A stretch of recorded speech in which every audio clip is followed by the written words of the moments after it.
Culture Paul, TKOMG.net. I'm here with my homies, Bones Brigante, you know what I'm saying? Man, shout this is my old sneaker connect in Philly and shit. First of all, like, I always tell people I know people from two different ways. I either sold you something or I sold you sneakers. I sold them sneakers for sure. Yeah. You know what A whole lot of them. A whole lot of them. You know what I'm saying? First, we're going to kick off like this. I'm from New York, you from New York. Right. But we both ended up in Philly somehow. Right. I went there for school, AIPA, design, all that. How did you end up in Philly? My daughter's mother was from Philly. I met her when I was in college, and she was just like, well, I'm going back to Philly. So I wound up back to Philly. We was young, a lot younger than I am now. So, you know, it didn't really last for too long, but I just wound up staying. And, you know, that became my home. You know what I'm saying? I'm Philly, I'm from there. I just got it. A lot of people always wonder why I said that, you know what I mean? But that was how I wound up in Philly. Like, I was just there. Stuck around. And the way I feel you on that, cause like when I moved to Philly, I was 19. Right.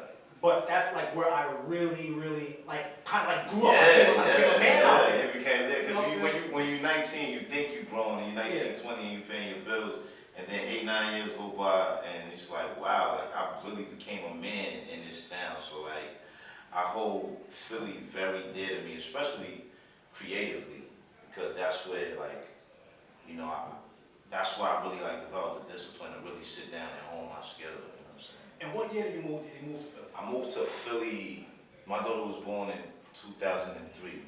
So yeah, I moved to Philly in 2003. And yeah, I was just out there, man. This is what I always say, like, from like I got to 2001. From like then to maybe like, I don't know, maybe 5 or 6 was the best time for like hip hop. Oh man. Cause we from New York. That was the DVD era. Yeah, when we had G Unit, we had D Block, we had Dipset, Right. and even in Philly, they had state property. Right. So it was like, and the thing is, sometimes you would see niggas from New York out there, like some Right. rapping and whatnot, and it was just a dope era around. Yeah, that was like, cause I mean, state property was Rockefeller. So Yeah. it was like, you know, it was like cousins almost, you know what I'm saying? Because I mean, Philly loved Jay-Z just for the fact that he put the property Yeah. on, you know what I'm saying? But not even just the property, I mean, like I said, like that DVD era, when you talk about the Meek Mills, Yeah. the Reed Dollars, the Cheap Raws, Five, you know what I'm saying? Like, you know, that shit played a major influence. To this day, like, you know, sometimes if I, you know, get the right, and I say, man, let me go watch this old Too Raw for the Streets freestyle or something. So when did you really like start rapping and then start battle? Or how did you get into battle? Alright, so, I mean, like, especially when you talk, if you talk about that era we was in Philly, Yeah. specifically, like, battling, that shit was just like Philly got so many rappers, you know what I'm saying? Like, in New York, well, first of all, I moved to Philly from Maryland, you know what I'm saying? But like, even both places, like, it just did, Philly, like, everybody raps, you know what I'm saying? So it's like, you know, quite naturally, like, if you in Philly and you say you rap, you're gonna have to battle. Like, you have to. Like, somehow, you may not never get to battling on a DVD or whatever, but like, if you outside, especially in that era, if you was outside talking about you rap, you was gonna have to battle somebody. Like, that's just what it was. So, just me getting to Philly and realizing where the culture was there, I just had to adapt to it, and I just had to, you know, like I said, if you're gonna come outside saying you rap, you better have them bars ready, because in Philly it'd be like a little dirty nigga, like, you know what I'm saying? Like a little dirty ass nigga that like, you'd be like, man, this nigga can't rap, and this nigga just got Bars. a clip for you, yeah, like 500 bars, you be like, god damn, like. And he will shoot you 20 times in that one Right, you know what I'm saying? Yeah, it's like, yo, and then, you know, he got his man ad-libbing and shit, so it's like, you know, I come from like, you know, I used to live in North, so I just remember being in Max's,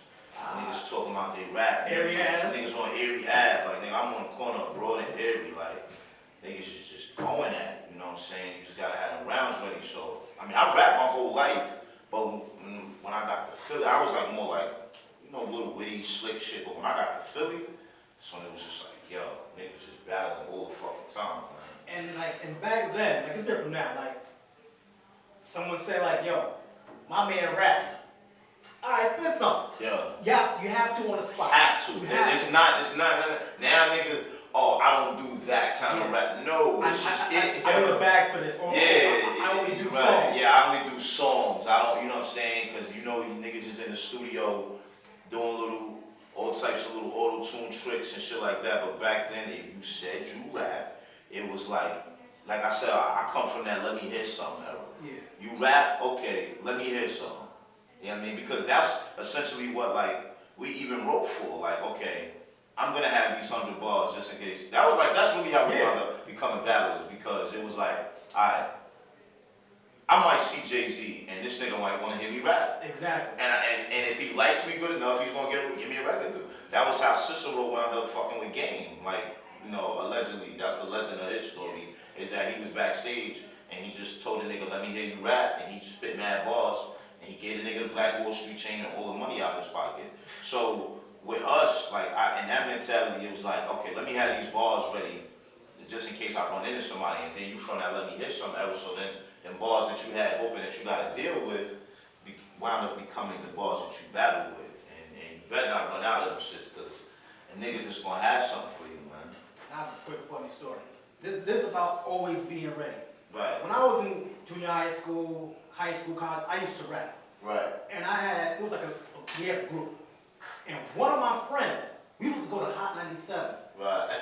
And this is when Cassie had the group, Cassie and Larceny. Right. They were gonna be there. So I'm rehearsing, I got like a good 3-4 rhymes ready. Right. My other homeboy was like, nah, I'm not ready. So I say, fuck it, we all ain't going. I don't know, man. But now, I see, like, that's what I move now. Like, yo, if I say I'm gonna do something, I'm gonna go. If no one's with it, like, yo, you know what? Catch me afterwards. Right. You know what I'm saying? Like, you always gotta be ready. Right. So also now, we talk about freestyling. How you ended up on 106 in Park? I was chilling, you know what I'm saying? Like, I was really just playing with the rap shit. I wasn't really taking it seriously. No one ever takes it serious. Right, you know what I'm saying? I was just like, you know, like I said, just having them bars ready, like just in case the niggas like, let me hear something. Like I just had random shit ready. So basically, my homegirl, she had to, let me ask you something. You remember on Chestnut Street, the barbershop Kazoo's? Yeah. Kazoo's like, that's like my heart, you know what I'm saying? That's like my OG for real. So speak to him? To this day, that's my guy. You know what I'm saying? Kazoo come back because he's from New York. All right. So he come to New York, I see him. If I go down there, I see him. And Kazoo told me I was going through something, like I gotta save that for the book. But I was going through some real live shit in the streets where it was getting a little nasty for me. And Kazoo was a 5%, he had knowledge himself. So he told me, like he just used to smile, like, yo, you're gonna be alright. And I wasn't even thinking about rapping or nothing. He was just like, yo, everything's gonna, I'm telling him like, yo, niggas want, like niggas is about to get nasty, you know what I'm saying? And he was just smiling like, hey, you're gonna be alright, my nigga, you're gonna be alright. I'm like, what are you talking about? It's like January, like I'm not even thinking about rapping. So he's like, yo, on June 1st, you gonna get some good news. So I'm like I said, he's a 5%. I'm a younger dude. I'm like, this nigga bugging, yo. Like, yeah. Like, so like, my homegirl, she told me about auditioning for 106 in Park. And I'm like, man, I'm not going on that shit, man. Like, who the fuck cares about 106 in Park? So she was basically telling me like, no, like you could win all these prizes and shit like that. So I was like, I'll think about it. She was like, yo, like, you say you a rapper, go up there, like, doubting you now. Yeah, no, like it wasn't that she was doubting me, but she was just like, yo, this is your chance to really prove how talented you are. She's like, I believe in you, but it's a lot of people that don't know that you can rap. So go up there, and I'm like, I'm thinking about it. I'm like, so she used to call me every day, like, yo, you had the RSVP for it via email and shit. So mind you, this is 2009. So this is like almost like the beginning stages of smartphones. It wasn't like how it is now, where everybody got a smartphone. Like nigga might still have a flip phone, no email, no shit like that. So I had to. She calling me. I never forget. I went on break at 5 o'clock, and from my job, I worked at Temple Hospital in North, and I'm walking into the gym because I would go to the gym on my break. She got off work at 5 o'clock. She called me. She said, yo, today's the last day you can RSVP for the shit. And it's like, this is like some divine intervention type shit. I'm walking into the gym and it just so happened to be a computer right there. 'Cause like I said, this before you could just send an email from your phone and shit. It's crazy how fast shit changed. So I'm like, all right, yo, you keep asking me to do this shit. I go send a little, I'm like, yo, tell me to go to send a shit, right? So my birthday's May 31st. Shit is still funky for me. June 1st passed, right? I wasn't even thinking about it because he had told me that shit in January because Zoo told me June 1st was going to be a good day for you. So it's like June 3rd or 4th. And I'm like, man, what the fuck happened to this June 1st shit? This nigga, I'm thinking I'm going to walk down the street, find a bag of money or something.